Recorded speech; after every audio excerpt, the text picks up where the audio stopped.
Hi guys, little tip on green reading today. Um, there's lots of ways to read greens. You see people using things like aim point now. There's a lot of tour pros that use the aim point technique where they're kind of standing, straddling the line and using the fingers in different ways. And I'm not going to get into anything like that. I want to talk to you today just about a real simple routine that you can follow that should give you a good read most of the time. Okay, so there's really three elements that I want you to be aware of. And the first, so your routine is going to start pretty much before you get anywhere near your ball on the green. So when you're approaching the green, first thing I want you to be aware of is the overall lie of the land. So I want you to kind of be aware of where the highest point is in the vicinity. Maybe you're in a small valley or you're on the side of a small hill or whatever. So even if the green appears flat, I want you to be aware that the ball is going to tend to break away from the highest point in the vicinity.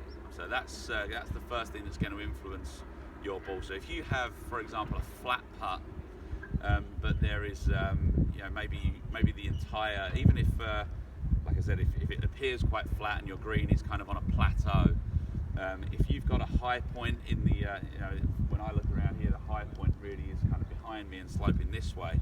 So if I had a putt towards the camera, even if it looks flat to me, it's probably going to move this way a little bit. So once you have that, I'm assuming that you marked your ball.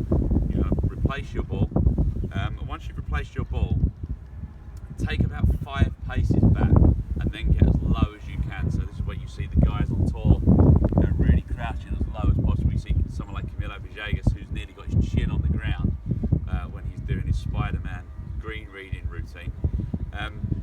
Getting far enough back just allows you a much better vantage point to be able to see the slopes on the green. I see a lot of players, even from short range, crouching down just a couple of feet behind the ball. It's really difficult to see any contours from there. So you're going to take 5 paces back and then get down and then look at the green from there. So first of all, you're going to look at the overall lie of the land. Then you're going to take 5 paces back and take a look at your read from there. Now they're your main 2 keys. Now when you're over the ball, what we find is that most people tend to underread putts.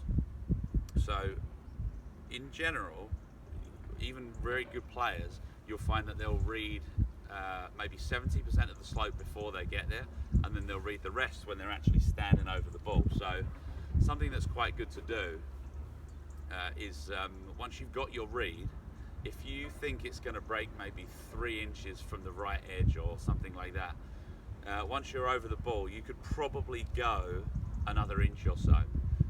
Most amateurs tend to miss the putt on the low side of a break.